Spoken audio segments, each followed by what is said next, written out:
Hello. Oh, right. The right time. And we have just gone live, just in time. But you're behind the thing. You either sit down or go there. Or Just in time. Yes. This is a Q&A. So, welcome everyone to this highly organized version and totally not chaotic version of the Mottokrosh Machinations and Crew Q&A. The whole crew is here, and no doubt we'll have some more interruptions because we send someone for pizza. I was going to say we order pizza, we didn't. We sent someone for pizza. We have people we can send for pizza. That's So- how well we're doing. I know, right? I don't know how Virtually Expo has been going for you, but it's been quite interesting for us. We've had an awful lot going on, learning how to stream. Playing online is not a problem. We've been doing that for years, but all of a sudden it's like we're streaming, we're learning how to do that. We're trying to jostle answering our Discord and answering the Virtually Expo Discord, and at the same time drumming up some attention in the various social medias as well, of which there are too many, frankly. This needs to be simplified, this whole thing. So that's my question. Why are we doing this? Oh, no. Well, we are here, to be fair. And just so you don't forget, we are here because we've released this new, revised, and expanded edition of Hypertellurians in offset print. So this is the real thing. This is lovely. It's got super bright yellow end papers. Looks so bright the camera has to adjust to deal with that. And it's a fantastic interior with this giant new adventure, tons of new illustrations, as well as there were already tons of illustrations in here. So this is a lovely, lovely book, made even lovelier on lovely paper. So nice. The colors are amazing. Yeah. I really like the colors. Matte finish. And so before we get way into your questions, I will just introduce the crew. We have to my top left, I don't know how you're seeing this, frankly, I guess thereabout, Yeah. is Dave. You will see him in the credits as David Fuller. He's a person I've been playing with a very long time and who's contributed to Hypertellurians and has also playtested a whole bunch of it. Frankly, he didn't have much choice, but there we are. And in terms of playtesting, I also have here Kara, who has just finished a session of A Bride for Dracula on another channel of ours and is no doubt dying to tell us about it. I am certainly dying to find out. And then, I'll get this. Here we have Tina, who's also been playtesting an awful lot of stuff and has joined us for some reason. I don't know. I asked and she said yes. It's fantastic. I'm This is amazing. Yeah. And then on this side here, we have Anna, who has also been playtesting, but also has been drawing this amazing cover, among other things, for Mottokrosh Machinations, including, for example, this cover and a bunch of things on the inside. Oh wait, you do that cover? Yeah. Yeah. And Also did the frame for all the pages. yes, and many, many, many things. Yeah. I'm very proud of this one. Now, I really hope that the first question isn't for me. Well, I think they're all for you. Pretty much. So we have been gathering some questions together from various places into our interrogation chamber in our Discord. Specifically, Anna and Tina have been putting them Getting them together. in It's there. the questions I always wanted to ask you. So. Aww. And making me answer them on live stream. Yes, Why not? of course. Now, there may be answers coming in on YouTube chat and on Twitch chat. If only there were a way we could figure out those questions. Maybe Dave, you're good with those things. Maybe if you see any questions on any of those chats, you could then also add them to the interrogation chamber. I'll keep an eye out. Fantastic. And another question is being typed right now, so let's just go there. Let's say, what made you focus? Sorry, someone else should read out the question at the Okay, very least. This is one of mine, so I should probably, I don't know, are we doing it like this? Okay. Why not? What made you focus on pulpy rape punk as a genre? This question is obviously for Frank. Right. So the quick answer is I don't really know. Well, that's a rubbish answer. I want the other one. I know. And then the long answer, please. Yes, please. So I've always been a huge fan of the pulp covers from the sci-fi. I guess it was all just called sci-fi back in the day. Now we would call it sci-fi or fantasy, maybe differentiate a little bit. But back then they had people in rockets and landing on planets where there were people with spears, and it was much the same. So, and I think since then we've coined the term science fantasy to encompass that a little bit. I've always loved those covers from the. I think it pretty much started in the 30s, all the way up to the 60s and 70s still. Originally, they were part of these pulp magazines and whatnot, and it didn't. They were mostly stories, although a lot of them had illustrations in them, black and white illustrations in that. And yeah, I just love the aesthetic. And then I found out there's a bit of a term for it as well, and it's called ray punk. Don't rightly know where that term comes from, but calling something punk is super popular. Yeah, and I mean there's cyberpunk, so I'm assuming Yeah. ray punks is like pew, pew, Because pew. we're talking about ray emitters, right? And the important thing about all of this is that you use the right word for it. You could just call it science fiction or whatever, Or science but that would be fantasy. boring. But we specifically don't use words like lasers or robots. Robots would be on the edge, but we didn't do that too much. We don't Automatons. automatons, yeah, ray emitters, ray guns at best.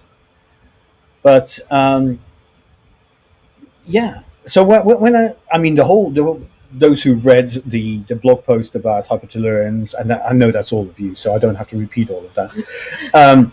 But just as a very brief summary, I want to find a way to use the variety of adventures that I had on my shelf from a variety of systems in a variety of settings and string them into one cohesive campaign. So when we mulled over what system we might use for that, nothing quite fit the bill.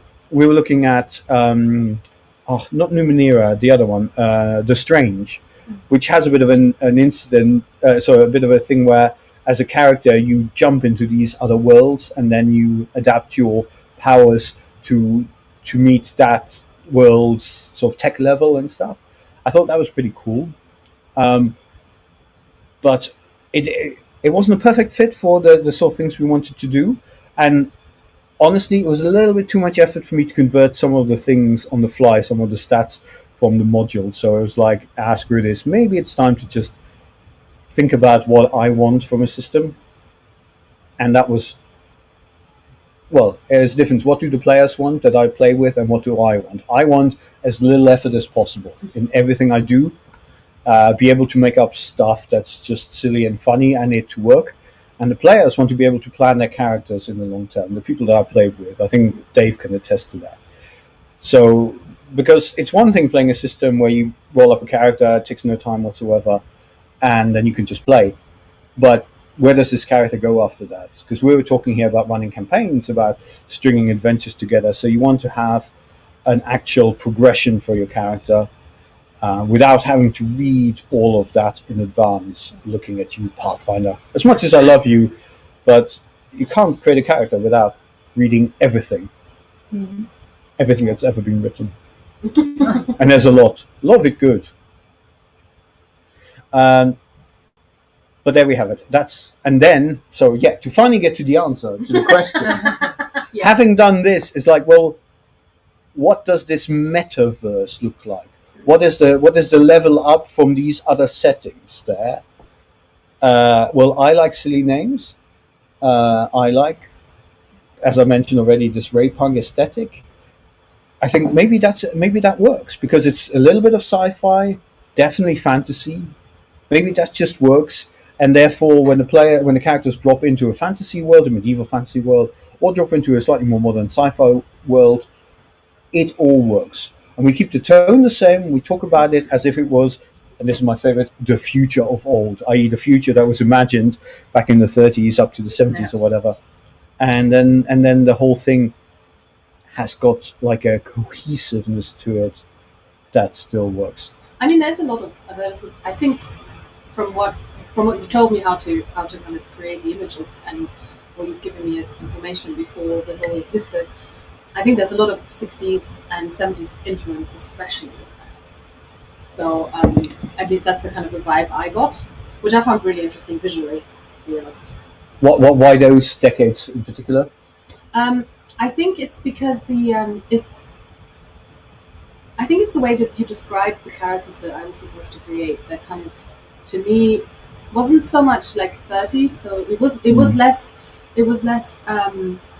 Fritz Lang, and more pulpy 70s, pulpy 60s. More utopia than Yeah, Yeah. rather than It was more this kind of magazine, zine, fanzine, pulpy fiction, rather than like 1930s, which to what, like how I know it is quite grim sometimes, and yours is not grim. Which But I like. mean, you say that, but if you ever get to the trauma tables, it can get pretty grim. Of course, but I mean, we played a game today, which was like had blood splattering and stuff. But that was So more, much blood. Yeah, but that was more Hammer. That was like so much blood, so over the top, but it was funny. Like, It is also, to be fair, because the goblins in that suit. Spoilers for anyone's playing the live game tomorrow or watching it. The goblins in the suit, they didn't know how much blood to pack, and they actually connected to a valve in the stage set that pumped all the blood through, and they got a little bit carried away. What can you say? Yeah, there we go. okay. Inside knowledge there. Right. Well, you actually also answered my second question already, which was how did you start writing your own RPGs and why? And you kind of went into that. I mean, writing RPGs, I wrote adventures from the very beginning because I was the elected GM for our group when I was a young teenager, because no one else wanted to do it. So I started writing adventures very, very early on. Yeah. All right. And then about hypertoleranced, as I explained, we needed a system that did this. I needed a system that allowed me to do very little. This is it. Hear that, lazy GMs? And if you read Sly Flourish's Lazy GM, this is the culmination of all of that. Anna asked me about, so what about the stats for the creatures that are running this game? I was like, they have a level, give them a level, It was. base everything off that. Make everything that number except for the hit points is 3 times that number, that's it. Yeah, I think you were like, so it's 10 is like this, is like the middle of it. Yeah, and if they're level 1, maybe make it 1 higher. So, okay. And honestly, the specific stats don't matter that much because so much is so grand. Like if something does damage, it probably does a ton of damage. Like someone gets kicked off a mountain or something like that. I watched Warrior Man yesterday. That happened in there. Anyway, but then take like, I don't know, 86 damage. I'm like, well, I get trauma. I'm like, fantastic. But also, what was it? I think in a game with Dave, there was a floating wizard's tower, and there were some lines to it, and you were sort of climbing along lines, and then the wizard made the lines disappear because someone was, probably James, was being rude to. Sorry, James's character was being rude to him or something, and you all plummeted, and your character just used Wondrous action to manifest memory. And do you remember what you manifested, Dave? I can't, I'm afraid. I do remember the thing, but I can't remember what I manifested. You manifested Baba Yaga's flying cauldron. Yes, I do remember now. Would have been my first choice as well. Totally. Definitely. I mean, I didn't see it coming. I was thinking like safety nets or something like that. Yeah, mattress. But flying cauldron, honestly, was better. Pterodactyl. Yeah. No, well, I was playing a kind of a witchy character, so like, what does a witch want when they're falling through the air? Giant cauldron. Actually, yeah, that makes a lot of sense. Yeah. It was good. Okay, I have another question for you. What is your greatest pet peeve in game that you've encountered? Actually, that's a question for all of you. Mm-hmm. I have one, but I don't mind if anyone else wants to answer theirs first. Give their answer first. I can give you a moment to think about. Oh, Dave, you've got something. Go for it. Okay, so my pet peeve is when the creator of the system thinks they've got a really clever mechanic, but it just doesn't work well in play. So they've gone for a complicated. Often it's a complicated mechanic. It's not always a complicated mechanic, but they've kind of gone with this mechanic, and it just doesn't make the game fun. And I think it's something we played recently, where the initiative system was more complicated than the magic system, and it just didn't contribute. That would be my pet peeve. That's a very fair point, and I play in a Monday group with Dave, and I know exactly what he's talking about. And yeah, I don't actually like when you have a system that supports half an hour discussion before an action. Like when you pull up tables and you have like a whole lot of math and like you're crunchy like, games. yeah, you're like, okay, if I do this, I have this much damage because I have this modifier and that. But if I do this action, I have this and this and this, and everybody's just calculating stuff. So I tend to play like really dumb characters, so I can just be like, I don't care, I just run. you're not the only yeah. one. You're not the only one. It's I think it's also called nowadays. It's called the Leroy Jenkins, isn't it? Yeah. Biggest pet peeve, right? You're in the back, so make sure you project. I'll use my diaphragm to project correctly. Whoa! Yeah. So biggest pet peeve with gaming are DMs who actually want to be a player character but don't give themselves a character to play. It's very frustrating to be in the middle of doing some character development with the fellow players and have the DM just jump in and say, I'm done with this, I'm not participating, I've not talked for the last 10 minutes, and we're going to move on to the next thing. That's probably my biggest pet peeve. There is also a term probably coined by Robin D. Laws, because him and Kenneth I coin all of the gaming terms about, I think it's a GNPC or something, game GMNPC. I forget exactly, but it's something like it's yeah. I mean, I don't mind if the GM, DM, if the dungeon master, the person running the game, has a character that they're playing and engaging with the players, but if they don't insert themselves and they sit there and they look bored, well, and then cut short other player actually interacting and playing. And that's probably my biggest pet peeve. Luckily, it doesn't happen so often.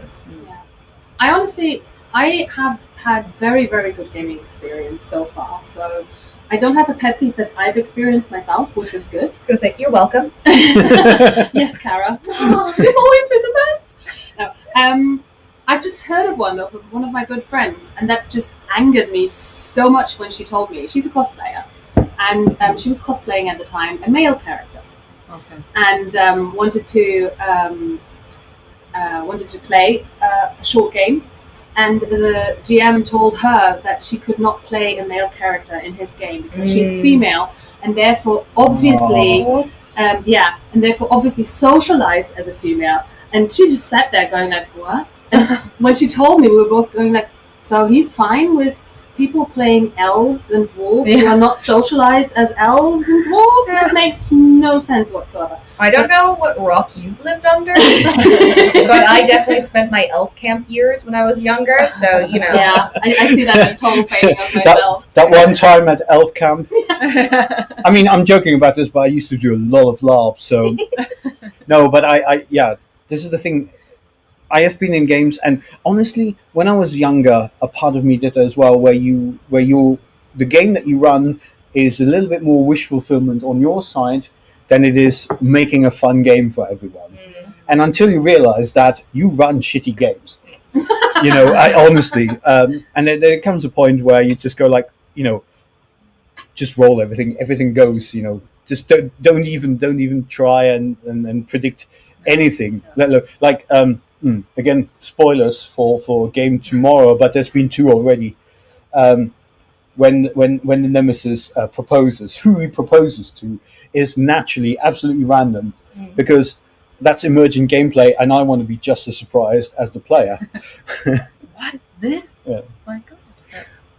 But my pet peeve is actually completely different in that, and it's perception checks. Dave will probably know this, but having played in the past a lot of D&D style games and Pathfinder style games, the perception check is used for absolutely everything. It's like you're fighting and there's a fight next door, and players are conditioned to the point they go asking the GM, can I hear the fight next door? And actually the GM is conditioned to go, make a perception check. All of which is bullshit.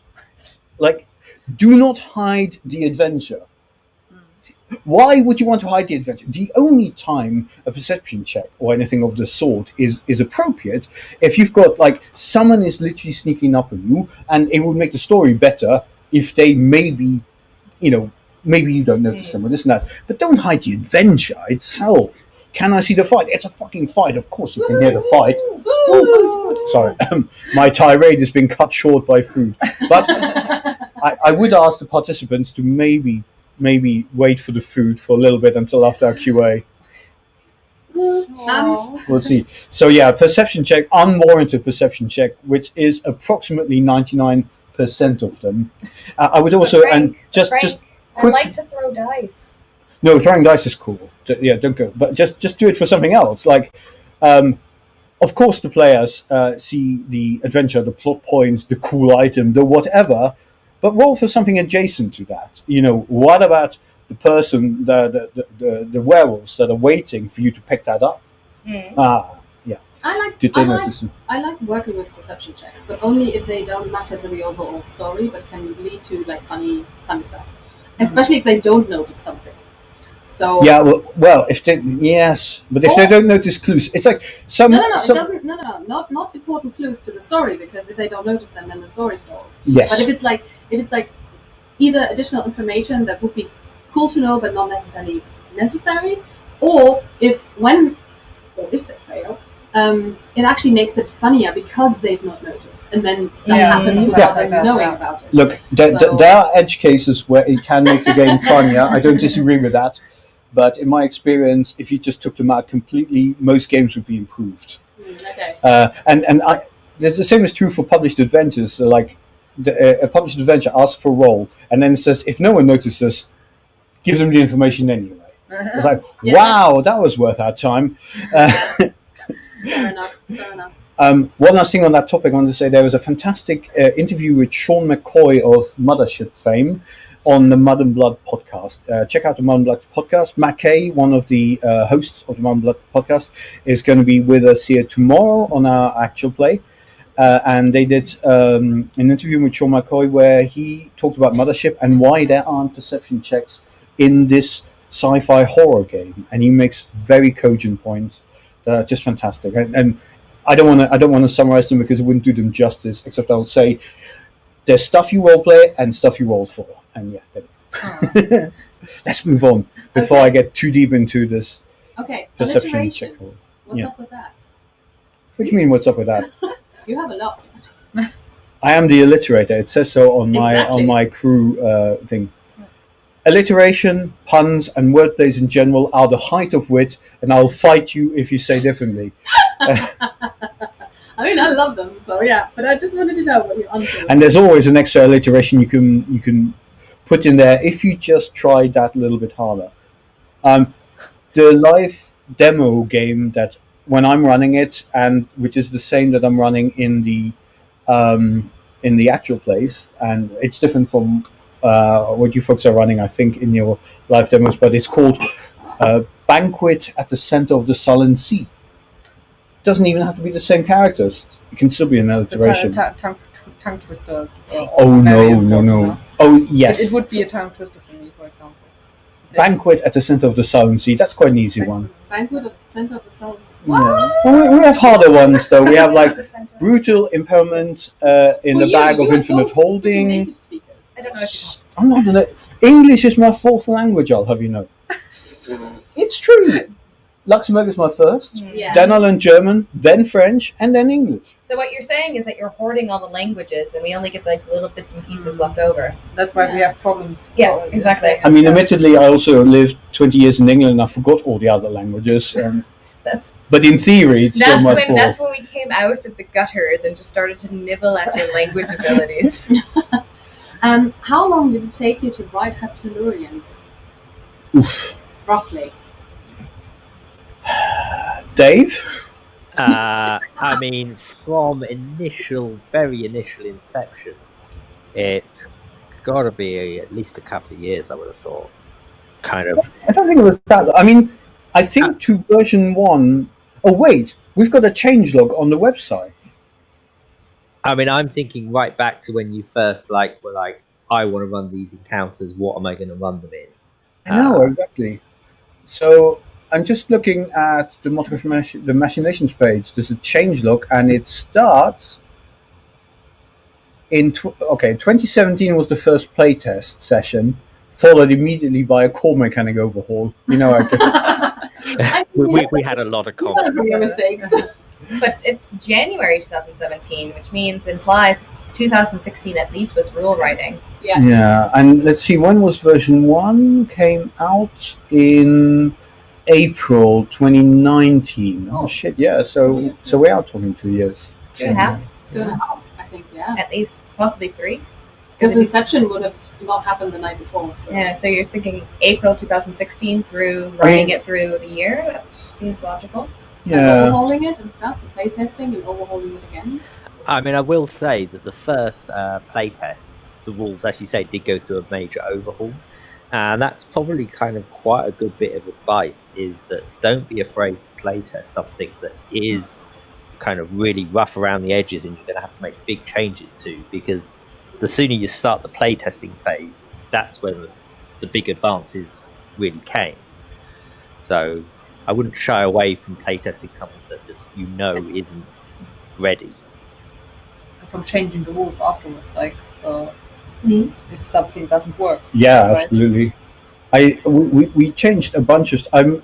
I'm trying to remember some of the things, but early on we had damage actually reducing your ability, and then we ended up with so we were playing a Dungeon Crawl Classics adventure in the Hypotellurians set with that, and the fight just dragged on and on and on because people could just their chances to hit was smaller and smaller and smaller. And while this form of attrition might be realistic, it was simply not fun. So it was like, screw it, that's gone. And it Yeah. also slowed the game down because you constantly need to look up what your new stat was to make your attacks. And add maths, like to calculate your modifier. Yeah. How long did it roughly take you to write something like an adventure setting, like brutal empowerment in the dog? Brilliant permanent the dog. I mean, it's about a dog, but it's about bags. Spoilers. Hang on, let me. Brutal empowerment in the bag of infinite holding. Nice. So, how long does that, like, roughly, like these small adventure settings? Well, Yeah, small. it starts with an idea, obviously. Well, You don't say. I'm so profound now. But from that idea, my brain just gets into that, and it just starts percolating, and then I start coming up with stupid tables, lists of things. and alliterations. Well, not all of them, but a lot. And then I start writing them down, and the initial part of writing sort of the core idea actually often happens fairly quickly. Like I'd say within a week or two. All right. But then it's like, Yeah. how does this? Well, even before that, before I get to the testing, it's like how. No, actually, you're right. Before I commission any art or anything like that, it's like, let's try this out. So then I need to write it up. So then I write up the tables, and most of the adventures are like tables of random items. Not all of them cod pieces, like brutal impairment. Some of them have other themes.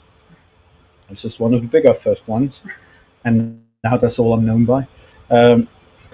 They are majestic cod pieces. Not all of them. Some of them. No. You Some can- are only semi-majestic. Yeah, that's right.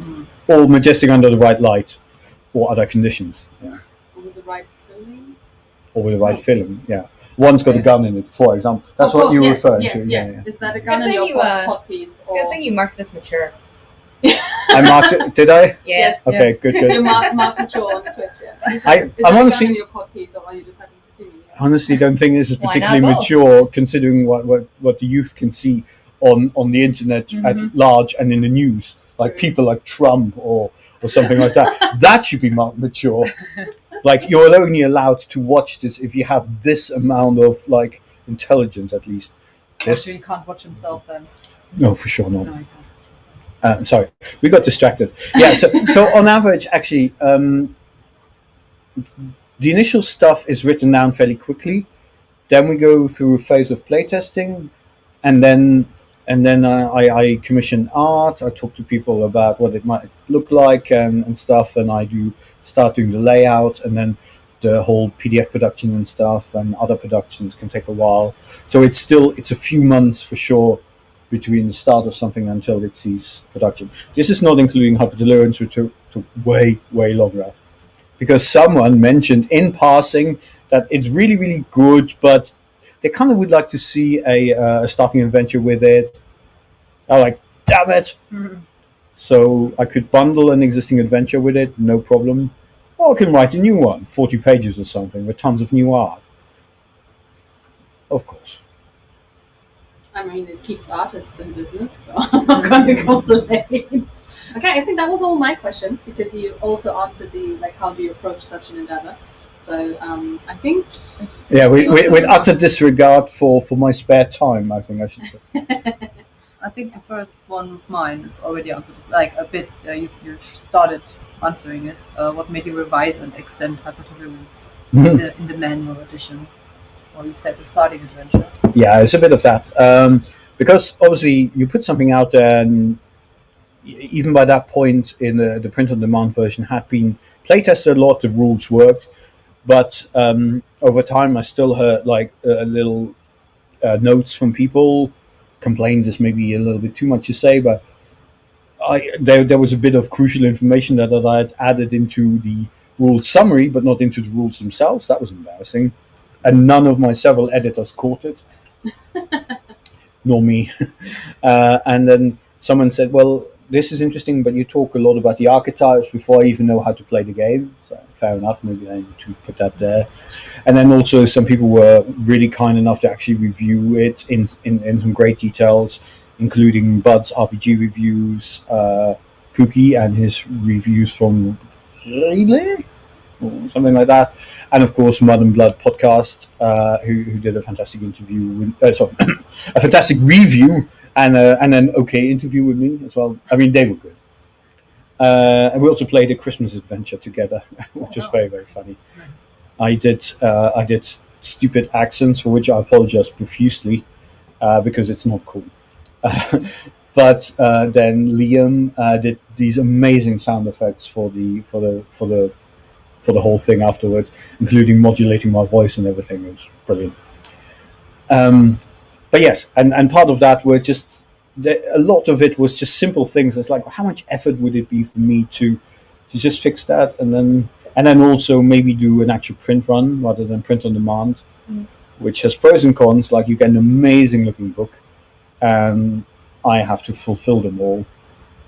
So with that in mind, if you're in the UK, please buy it from the Soul Muppet Publishing web store, because then Zach has to package and send it off, and I don't. And soon, once postage has fought its way through the pandemic, Exalted Funeral in the US is going to get some boxes, and then the people who are geographically closer to that side of the world can order it from that awesome web store. And I don't have to fill out so many customs forms. That said, I appreciate all of the orders we've had so far. It's lovely. It's just a shame that postage is so expensive and it takes a little bit of time. But yeah, so in short, I thought it was going to be very little amount of time. I could do this very quickly, and then a year later, here we are. Oh, it looks brilliant though. I also really like Kara's question. Yes. Oh, it's Carl's question. Did we intentionally all wear black? I Actually. can't speak for everyone. No. or we can kind of be cool and just say, oh yeah, we totally put women into that. So. Yeah. I feel like we're a bit of a stereotype of Berlin right now. Yeah, we are. Oh, yeah. But Dave's not in Berlin though. Yeah, that's true, but he's an But honorary he's Berliner. conformed. Now, I wear a lot of black anyway, so it's not surprising. Me But too. yesterday I was wearing grey. Ooh. Yeah, because Wow. I just received the absolutely gorgeous Ferretory zine from the Merkborg cult Ferretory zine, and naturally I ordered the T-shirt with it, which was great with this on it, including the glowing eyes on the T-shirt, because Johan and Pella are crazy in the best kind of way.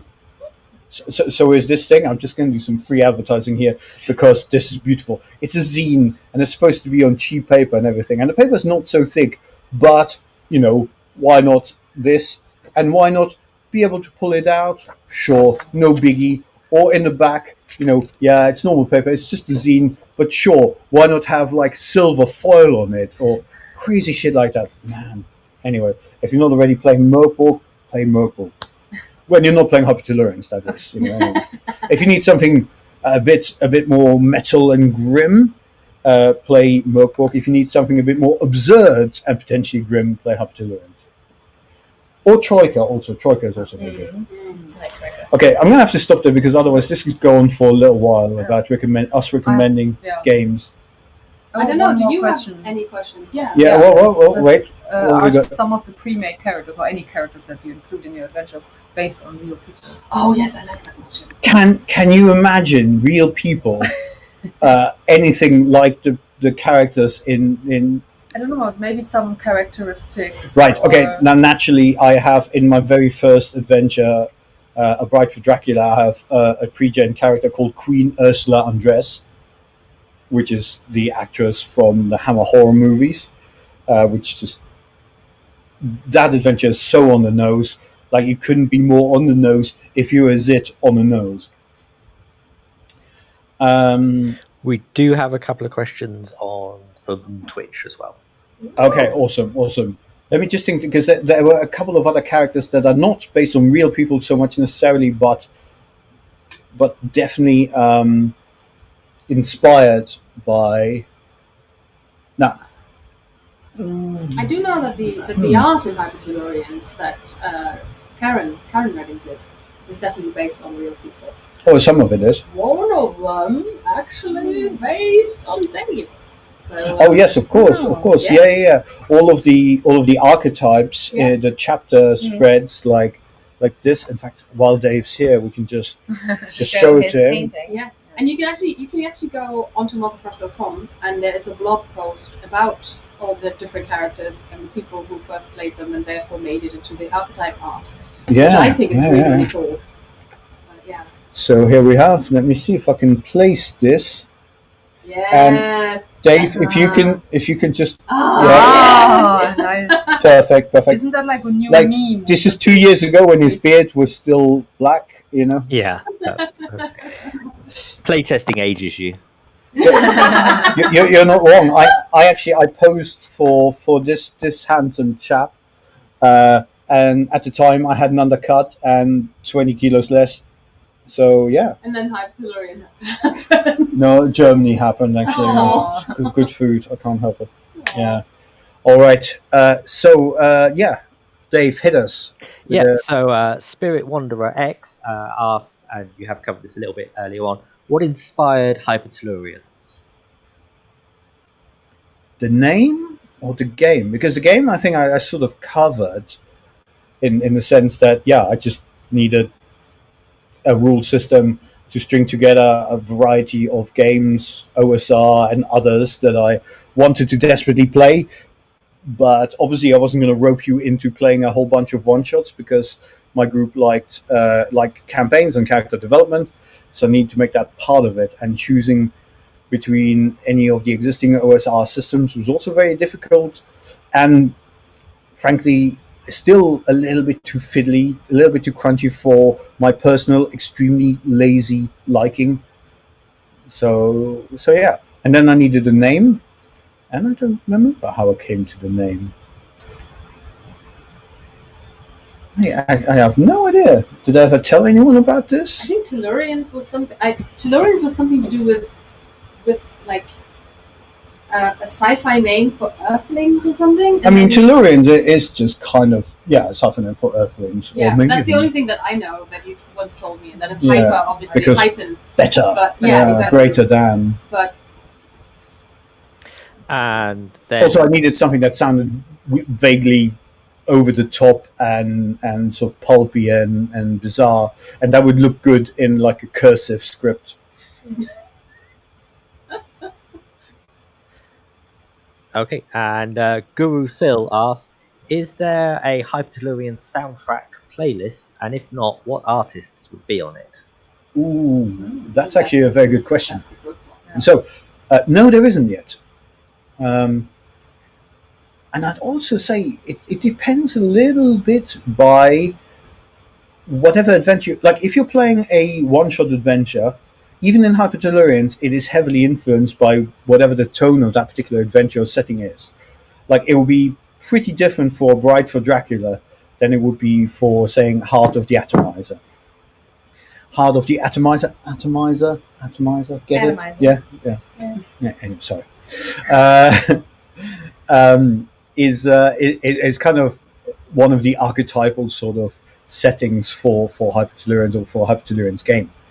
But of course, a lot of it that we've played over the years has been just other things like, what was that adventure about the swine? Something about the feathered swine, Lair of the Feathered Swine or something like that. This reasonably famous OSR adventure that's just fun and very icky, and it was gross and fantastic. I love playing the DCC ones, the Lamentations ones. There's any number of things you can put together in this. I even ran Curse of the Crimson Throne by Pathfinder. Okay. It's one of my favoritist Pathfinder sort of adventure paths in terms of theme. Utterly unusable at the table. Jesus. Oh God. Sorry, being not being unfair to them. It's a beautiful adventure path, but if you're trying to run it without serious prep, there's so much flicking backwards and forwards you can never find it. This is true for, unfortunately, a lot of the real big published adventures, which for very understandable capitalistic reasons. Don't get anywhere near as much playtesting as the smaller adventures by indie publishers do. So that does make them much, much harder to play at the table, or simply require much more prep. Back to the soundtrack question. Ultraviolet Grasslands, one of my all-time favorite settings and games as well, has a bunch of playlists on there, kind of 70s prog rock themed. Certainly wouldn't be bad. Any sort of fantasy movie soundtrack and sci-fi movie soundtrack between the 70s and the 80s, especially the 80s because of all of the cheap keyboardy bits. I think Maybe. synthwave would also be like, although that's not modern, but it would actually. It would fit very much because very well, yeah. synthwave used extensively for the sci-fi movies of the 80s and stuff. You definitely couldn't go wrong with that. Vaporwave as well. If you go into a more mellow exploration type of game. I'm not super familiar with vaporwave. Oh, you should check it out. You're gonna have to. How would you characterize Let me it? educate you on music, which I know nothing about. I thought you were going to say a bit more about vaporwave than that. What? Vaporwave is to me it's similar to synthwave, but it's much more kind of ambient and More etheric.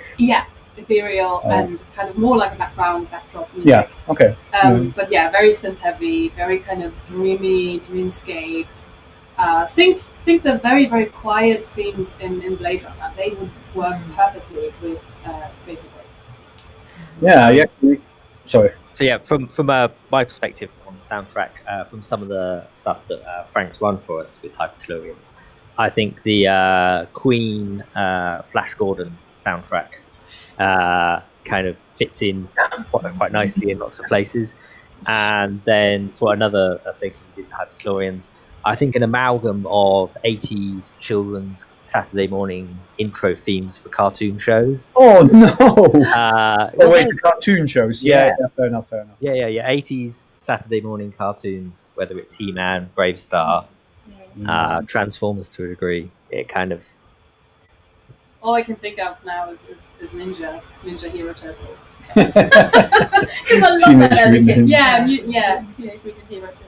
There's a He-Man. There's finally an official He-Man RPG coming out. Oh wow! Yeah, it's Mattel, I think, who owns the license to it, and they've licensed it to I forget now, and it's going to reuse an existing system, which is called something like I think it might be Cortex. I'm not super familiar with it. Let me rephrase that. I know nothing about it other than what I read it. But And yeah, I think if you Google He-Man RPG now, also Masters of the Universe RPG, it takes you to a holding website where you can subscribe for more news when the Kickstarter launches. And that could be good. That could be good because Hypertellurians is definitely influenced by that, because that's got that science fantasy vibe of most of it is fantasy, and then a bunch of it is got the sciencey and stuff, and Pseudoscience. pseudoscience for sure. Yeah. We do have a few more comments on Twitch. Guru Phil is saying, "Bring back Chains on Velvet, Norwich represent," in response to the talk of music. So I know this Guru Phil. This is a friend from back in Norwich where I used to live, along with Dave, who still lives there.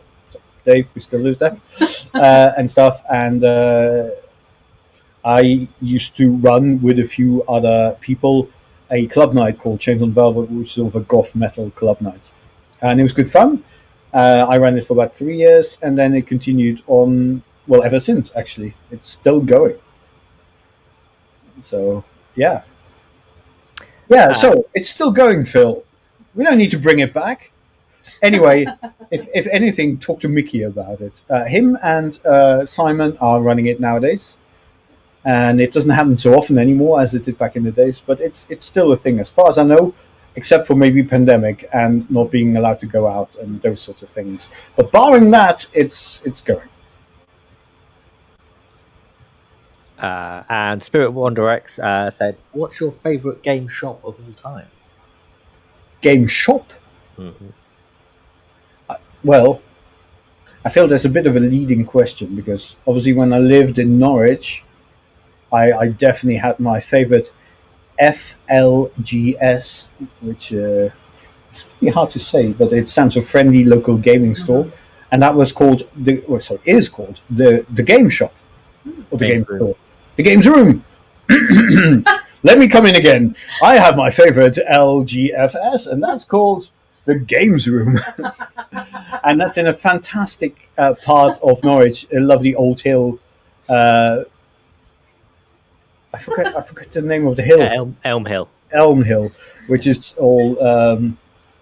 The games room brings all the Norwich guys to the yard. Yes, the Games Room on Elm Hill is absolutely the best place to pick up Hypertellurians if you're in Norwich, and in general. Sorry? If you happen to be in Norwich, yeah. Yes. And he can get anything in as well, as long as Deviant, stock it for sure. Or you plead hard enough. Go and visit his Facebook page as well. It's Games Room Norwich. Yeah. I have a question. I should also just on the back of that, living now in Berlin, there are two really excellent game shops here. One of them is Otherland, which is a science fiction bookstore as its main specialty, but it has got an increasingly crammed selection of games, especially smaller ones. We've got some other stores here that stock like D&D and stuff like that, but if you're looking for a little bit off the beaten path, Otherland's fantastic, and there's another one whose name I don't remember, but it's in Steglitz, way south. It's tucked around the corner a little bit, and it's massive. Sorry, no, it's tiny, but it's got a massive amount of stuff. Like you wouldn't believe the amount of shelves and supreme tessellating that they have managed on their shelves. So those two I can heartily recommend here in Berlin as well. I have a question for you two. Good. How? Do you want to swap? What was it like and being a playtester? Like, what do you like about it, and what maybe do you dislike about it? Being a playtester of like very new stuff. Because you've both playtested, So I mean, I playtested for the revised rulebook, right? So Hypertellurians was, I think, pretty much And there already. also several adventures though. Yeah. I mean, I like bringing ideas into it and maybe giving some impulses for development, which is quite nice. I mean, it is challenging if I'm not like I don't game that much, or I haven't in the past. I'm picking up right now, but then it's Could have hard. fooled me. No, I have. In the past, I have done much, but then a little bit not so much, and then now more, and that's a bit. That's harder than to playtest, to be honest, because you don't have that much experience, and you want to bring stuff in. But it was like good to do actually, because you get into it again. It's nice. For me, it was super important to get some people into playtest who weren't familiar with the setting, who weren't familiar with me as well. Because Dave and other people from my playtest group there in England, they've known me forever and stuff. So getting fresh eyes on it was super useful as well. So, what do I like about playtesting? What I don't like about playtesting? Don't hold back. What I like about playtesting kind of goes towards gaming in general. I have this with most of the video games that I'm playing. I tend to break them. I just do stuff that you're not supposed to do, and then I get stuck in walls or on top of houses, or and I kind of enjoy to do this. And it's like really every game I play, I break. Not necessarily tabletop. I don't take the books and smash them or anything like that. But I like this about it because then it kind of like you get to explore, you really get to push, and you can try to be really, really crazy and see if the environment will allow for it. So that's one thing I really like. What I don't like about playtesting, though, is that I don't consider myself to have the most expert opinion about rules or game systems or anything. I'm not a game designer. So you're playtesting and you come across a mechanic and I'm like, I don't like this mechanic, but I'm not confident that the fact that I don't like this mechanic is because it's bad. It could just be it's not a mechanic for me. So then I panic and said, okay, maybe I've told the wrong advice. Maybe it's a great mechanic. It's just not one for me. you. Yeah. Then you're the perfect playtester, because the game designer is not a good playtester at all. Yeah. So yeah, that is a bit of panic there. So. Aww. Yeah, no, Gina is absolutely right. It's like when I make websites and I hand them over to a tester, and they press random things like, don't press that yet, the response hasn't come back yet. Why would you do that? And it's like, yeah, because That's what people are like. because normal people would do that, and I'm the worst at test things because I am not a good case. Yeah. I had another thought on playtesting, but I forgot now. Never mind. Also, I like to be included in things. Yeah, that's What's the true. best thing about playtesting? FOMO! Yeah. I mean, also, playtesting. Oh no! is Wait, giving you I jobs. forgot what the best thing about playtesting Hypertolerians was. We got the book. And our names in the book. That's fun. Yes. We Nice. have actually published work Yeah. with our names in the credits, which is great. I think. By the way, you can look up that ISBN and Amazon will list it. It hasn't got a seller for it because I'm not setting up a shop on Amazon as well. Well, Jesus. yeah. But it knows about it. It's a real thing that exists in the wider book world. Yeah. You say that sometimes you want to be known and it Yeah, doesn't. it doesn't. Yeah, that's true. One of the things about playtesting for me, because I need it in order to make everything better and more fun, specifically. More fun. That's all that counts. But one thing I don't like so much about playtesting is that I don't have the art yet. It's like sometimes I'll run a playtest. It'll be like a shitty like map that I've sketched real quick, and I just wish, oh man, wouldn't that be so much better if Skullfungus had done the map or something? And then I mean to hire him to do it, and then I run out of time, and I have to still do it myself, and it's like shit. But in future, I'll be better at that, promise. I honestly really enjoy. But also just personally, I really enjoy. well, some of them are good, and some of them I made, but also not just that, but just art as well. Because seeing something like seeing a character, seeing a scene, seeing a planet, just really sets the mood for things. Yeah. And That's true. as a GM, when I read an adventure, the whole aesthetic informs me. It tells me so much about how I'm going to run this, what I'm excited about, and stuff. And if it's just a Word document, I have a really hard time getting into you that. have a I wall just text. can't. Yeah, I mean, art is a shortcut. I think, like I mean, I'm an illustrator and I'm a designer, so I'm a service provider. I don't actually consider myself an artist. I don't live the artist life, you know. I'm much more comfortable if somebody comes up to me and tells me, oh, you know, I want this, I want this, I want this. You know, this is the framework, and then go.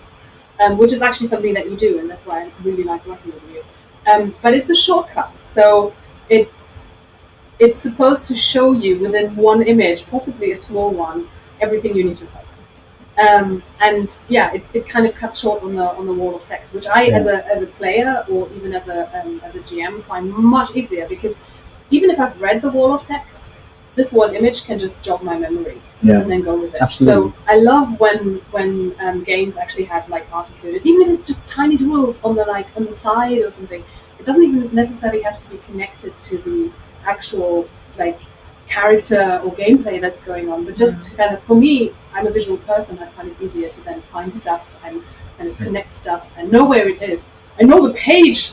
I know what the page looks like. I don't know the page number, but I know what the page when you looks flip. like. Exactly, when I flip, I can find it. But I wouldn't call it a shortcut. I think it's a vital piece of information. It's just a different delivery. No. I mean, it's a shortcut as in delivering information. Because you just but have exactly. one image But I and you think take everything. a shortcut can have a derogatory. Okay, fair enough. It adds to sort it. of, yeah. more than it's- And I think that's super important as well, because one of the things that I've always tried to do with all of this is, and I've learned this from some of the best, including like Gavin Norman of Old School Essential fame, Necrotic Gnome, making the layout the most usable. And again, coming back to Sean McCoy earlier, and there's other people who do this extremely well.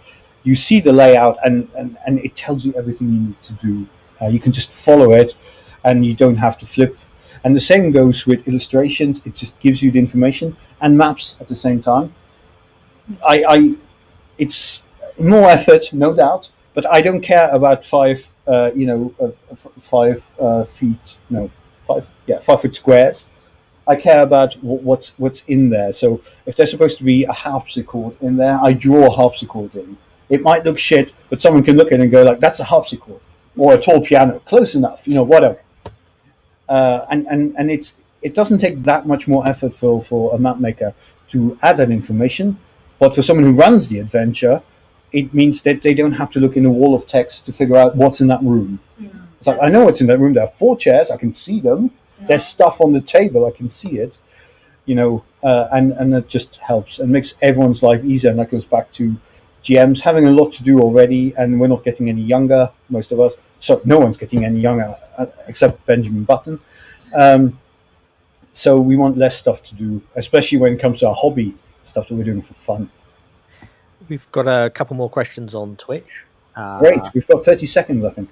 Okay, so Guru Phil says, is there a mechanic you're particularly proud of in Hypertellurians? Yes. A eureka moment.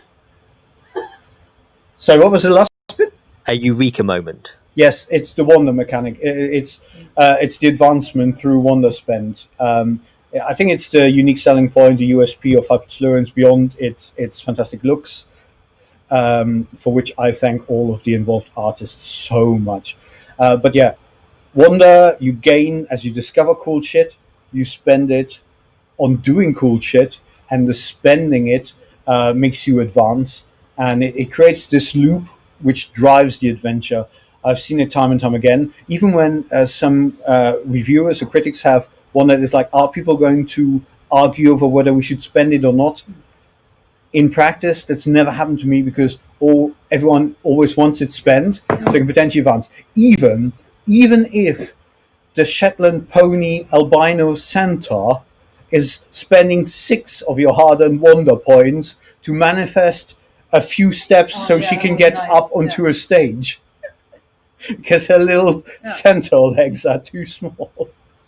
People still went, go with it. That was hilarious. We wanted to see that. And to be fair, later they pushed someone down the stairs. Admittedly, they could have pushed them off the stage, but down the stairs was funnier because then they tumble. Well, the stairs were also missing somewhere else in the game, which got rid of 2 kind of people that were bad people. That's true.